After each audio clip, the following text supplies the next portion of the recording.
Hi guys, you caught me there on my phone going off. It's my wife calling. Anyway, welcome back. Financial Fitness episode number 3. Hope you guys have your coffee ready. Right there. It's very cool to have you guys here. Thank you for joining.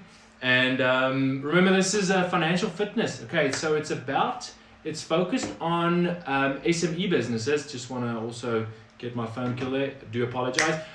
So it's about financial fitness in SME businesses. Okay, so I myself am a chartered accountant, and I have been focusing on SME businesses since the start actually of my articles. I was lucky enough to be in one of the departments in PwC where they focused on small to medium businesses. If you didn't know, SME stands for small to medium enterprises. And that's where I really started just loving this space. And I soon discovered that I myself am quite entrepreneurial of nature. I just want to create new things in that. And I really love this environment. And that's why I wanted to kind of get out there and help fellow entrepreneurial SME business owners, and also just guys that are there to help grow their business, to help them show how they can ultimately do this by focusing specifically on finances, because that's my focus. Okay, and then just some other things we're touching on different subjects. But obviously, you guys out there are actually the best guys to give me some indication as to what you really want to see and what you really want us to touch on. Okay, so last week we touched on in my opinion, what do I see as the 3 most important components of structuring a sound financial environment in an SME business. All right, so I touched on 3 things, which was first of all was system, and then secondly was people, and thirdly was processes. Those were the 3 most important things for us. All right, and something that I've seen over the years that really work. Okay, so just to quickly touch on it, system is basically, and I kind of I associated with a sporting environment. So system is the environment in which you capture your transactions. Remember, business is about transactions. If you don't have transactions, you do not have a business. It's kind of like just obvious, so if you are, if the transactions die out, if you have nothing, you don't have a business. Okay, so that is something we need to just kind of come to grips with. Secondly was people. So in a sporting environment, if you don't have people on the field, you can have the field, but if you don't have people there, if you don't have players there, you don't have a game. So something also to take into consideration. And then the last thing is also to say, what are the processes? Processes is like the rules of the game. Okay, so if you don't have rules of a rugby game or a tennis game, well, it's not really a game. It's actually frustrating if you try to do something serious then. Otherwise, it's just, fun on the beach. But if it's a sport with rules, then it is, then it works. Seems like I've got a visitor again, and this one doesn't stop, so we may as well just help her quickly. Wow, this is insane. This is a doll. I hope this is not what it's about. Anyway, thank you. Dankie my liefie. Daar het jy hom nou. Daar sê hy's terug. Rapunzie. Lief vir jou. Okay. Tata. Tata my liefie. Okay, so I fixed Rapunzel's head. So if I can fix that, perhaps we can fix your business from a financial point of view. Anyway. Okay, so SME businesses today, what I'm going to focus on, I've had some cool questions from some of the guys saying, well, if system is one of the important things in this 3 parts of a healthy financial environment, then what do I need to do to choose the right financial system? Okay, now this is a great question, and it is something that I want you to know. It is extremely important to firstly know that you need a financial environment, a financial system. Okay. Now, some people like Excel and some people like writing out by hand. Some people go, further and do a more a software environment, and some people, go even further than that, and they do multiple software environments. Okay, so that have their centralized environment. Let's say their accounting system, and then sitting around this, they'll have different apps that they quote with, and then they invoice with this, and they report with this, and all these different types of things. Okay, so in the heart of your business sits what we call an ERP system or an accounting system. Okay, so remember, this is financial, so I'm going to deal with that quickly for a moment. I want you to know this is, instead of focusing on the actual system itself for a moment, just know that you're not, as business owner, really behind the system. You are actually after what the system produces for you, what it gives out, and what it enables you to put into it. Okay, so people sometimes start focusing on the middle part, the system itself.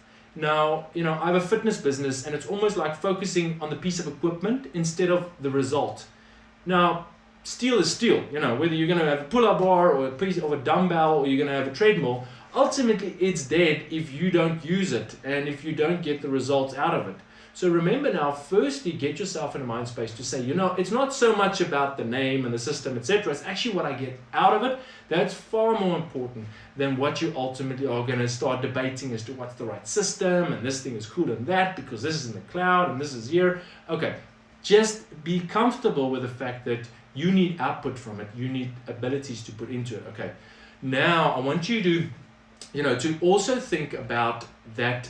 It's almost like, I've seen many people, for instance, try to store water. Okay, so any financial system, I'm going to tell you now, I'm going to get back to why I say water. Any financial system ultimately is a space in which you are able to land and keep your financial transactions, your data. Okay. If you use something like Excel is not an ERP system. It's not an accounting system. It's actually a creative space. It's just an environment for you. It's blank.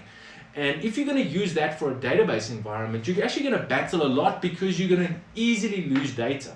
The great thing about the financial spaces is that whatever you capture goes and sits in this database, and it's built to be maintained in that database for a period of time without you easily having the ability just to go and by accident erase something. I don't know whether you've ever worked in an Excel system.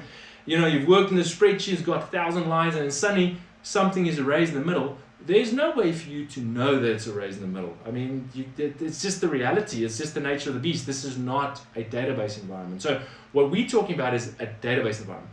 The second thing I also want you to know is you need to ask yourself a few questions before you make this choice. Is, do you see your business's data as an asset? Okay, let's just stop there for a moment. Do you see it as an asset? Why do I say this? Well, some people merely see their accounting system or the transactions that they capture is something that they just are keeping and maintaining to basically report to SARS. It's kind of like it, they just want to make sure that SARS is not on their back, and that's why they keep it. And that's okay if that's your goal. If you are ever a business owner saying, you know what, I am serious about my data, I can see that my data can be an asset, then I want you to know that it's far more important for you to have an ERP system that's structured around building that asset. It's not so easy to build a data asset. Now, for me, for instance, in our business, some of the data, for instance, that is absolutely golden for us is like our client database, our suppliers database, those emails and the relationships that we've got in them and the names we've got in them, this special names, stuff that we can really speak to people if we are able to grip that data easily. Quotes, open quotes, for instance, very important. The amount of items that we have sold per period, per month by month, that comparability is very, very important to us. That is an asset for us. The ability to, if another shareholder wants to buy into our business, the ability to show this to them in a way that they can at least look at and read like a storybook and say, you know what, I actually can invest in this business because there is value here. Okay, that's important. Remember one thing is that whatever the history of your business is past you, it's gone. The only thing that remains is probably the cash in your bank and the assets that you've got around you.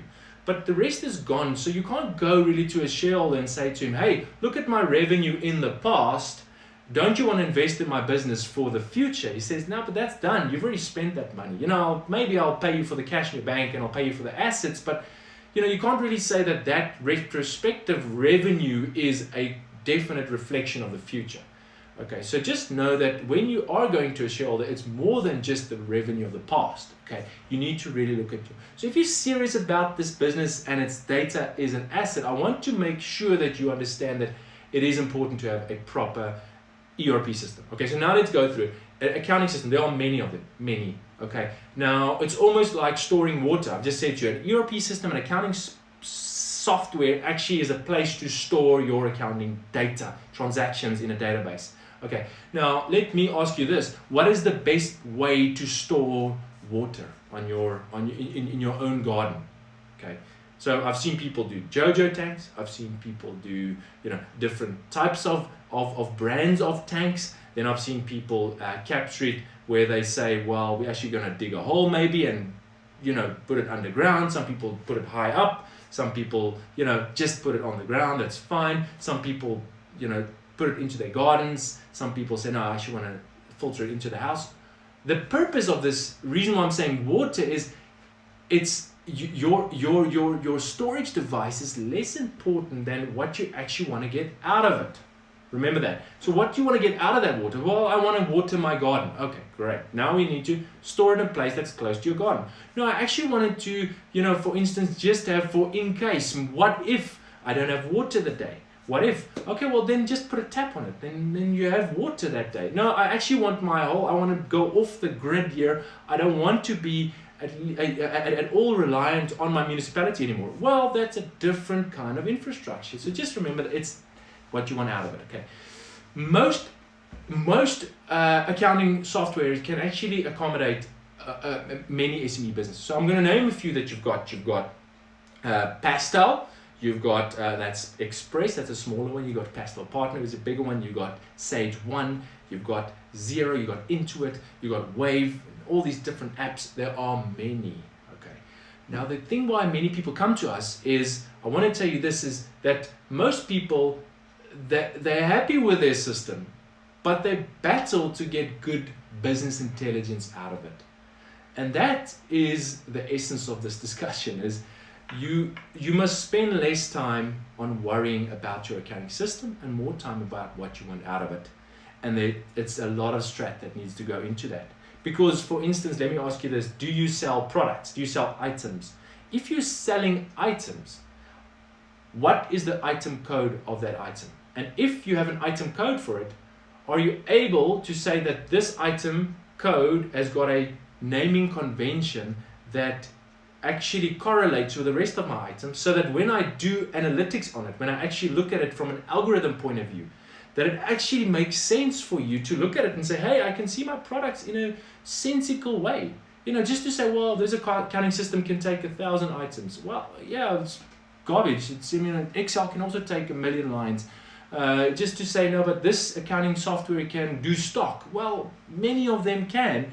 You know, this one actually gives you the ability to be in the cloud. Well, you know what, it's great, but what does cloud mean? And are you literally going to do the debits and credits the whole day? Does it matter that you have to do it? Are you so, you know, are you so stressed about the business, or are you just not able to get good stuff out of it, and that's why you want access?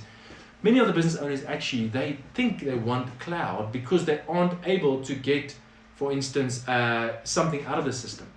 But most accounting systems have been written for accountants, so it's quite a technical space a lot of the time, and it's not very business savvy friendly. It's very debits and credits and kind of like, you know, you need to do this and understand that and where it goes and what kind of things are impacted for you to really have value out of it. Now, you as business owner that's not an accountant of your business, you come in and you want to have access because you just want to, but you're getting this techie accounting space, which is very difficult for you to grow your business from. Okay, so just know that's what you want out of it.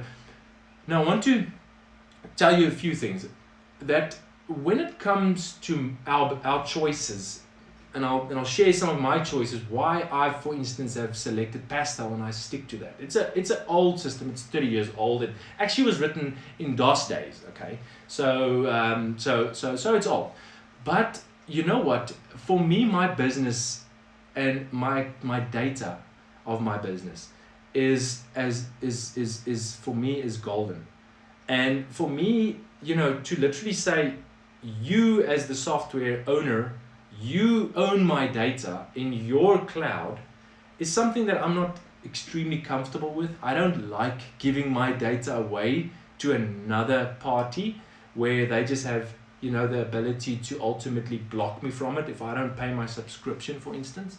For some reason my business is suffering. Now I can't have access to my own business's data. That's even worse. You know, you want to be in that moment where you say, no, we need to just go for it. I need to make money to ultimately survive as a business, and suddenly I can't even have access to my data.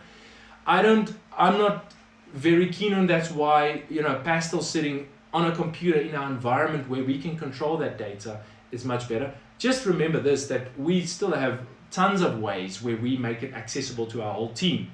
Okay, we still are cloud-based. We still want team to have access to it, but we feel that, you know, we have to understand that that data is our asset. It's key to us, and that's why we've said pastel actually sits on our computer, and that is why we like it. It sits in our servers and it's in our control. Now you can move pastel into a cloud environment which is not third-party operated. So remember now, when the actual software developer is also the cloud provider, that's when they own your data. But if you, for instance, say, I am putting my accounting packages on my computer, I'm also storing on for instance, a Microsoft cloud environment. Well, Microsoft doesn't own that software. So all that you're doing, you're just using as a storage environment. So that's not the same as I am the business owner, I'm the software owner, and I'm also holding your data. So I want you guys to go through this. So you need to ask yourself, is my data an asset for me first? If it is, well, seriously think about a good software system. Then do you want to own your data, or are you happy to rent out your data to another environment? Well, then cloud could be your answer. If you're happy with that, me, myself, not happy, so I don't do it. But ultimately, our apps that tap into it, remember now, what do you want out of it's important.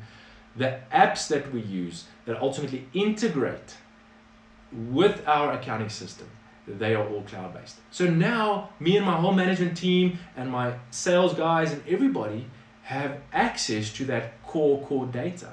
So that's nice. We've got this ecosystem, that's the database, that's a healthy environment, and from it we've got access to the whole team, and they can then tap from one environment. That's a great, that to me is one of the most debates that we have in our organization. Say, guys, we have to keep it centralized, because to start creating codes, to create, I'm talking about item codes, to draw up price lists for your items, to draw up your suppliers that you buy from, all those things, it takes massive energy.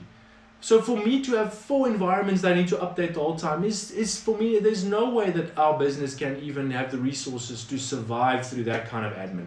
So what we do, we say one centralized environment, and everything needs to tap from there, everything. So our other thinking process with our choice of ERP system was, what do we actually need out of this system? Well, we need stock, we need the ability to sell, we need the ability to buy, we need the ability to see cash, we need all these kind of things. And that tells us, does this piece of software actually cater for all of that? Does it have stock control? Does it have cash book? Does it have revenue? Does it have debtors, creditors, etc., etc.? Well, if I have all of that, then I know that this software can then ultimately give me what I need, and that's where I then start building the actual structure in it. That's the system, the structure, the environment. Remember, like the rugby field, it needs chairs, it needs entrances, it needs ticket offices, it needs tons of other things than just a lawn and some rugby poles. So we then build everything around it, and then we bring in the people into this healthy environment, and suddenly, you have a nice environment that people can actually operate in. Okay, so these sessions are 20 minutes, guys, and it's so awesome having the ability to chat to some of you guys. It really is cool. I love the questions. Thank you for those questions. Nadia actually asked this one first, but I actually had quite a few other people also approaching me this week and say, what is the right accounting system? And I think I just wanted to get out of this. Guys, there's no specific answer that you need out of this. This is actually more about what are you going to do with this data once it's there? Not about choosing the perfect system that, you know, has got all this things that you've seen on a website. You need to be just more cognizant of the fact that you're probably not going to spend tons and tons of times in the software itself. You're actually going to spend more time in what it produces. The same with water. You don't really going to spend a lot of time looking at your tank. You actually want to use that water that comes out of it. Okay, so yeah, data is an asset. I hope you feel the same about your business. If you don't, reconsider, please. Big companies out there, they take their data extremely seriously. I would love SME businesses to grow. That's our biggest dream, to help SME businesses grow. And even in our space in South Africa, I think we've got fantastic opportunities to grow businesses, and SME and entrepreneurial spirits. It's just amazing, guys. So on the 29th of May, level 3 is starting very soon. That's going to be cool. So things are starting to go again. Guys, let's get those energy levels up. We need entrepreneurs. We need people with innovative business ideas. We need you guys to create jobs in a new little space. Yeah, it may be new, but let's be innovative and let's create those jobs. So guys, thank you for joining. I really appreciate it. Please ask the question you need to ask and tell me if you want some more assistance. DM me here or send me an email, alec@mybi.co.za. Sorry for the extra noise there. That's she's obviously not very happy about something. But anyway, so thank you for everything, guys. Have a great one, and see you soon. Cheers. Oh yeah, and remember, Lego brain tastes like coffee.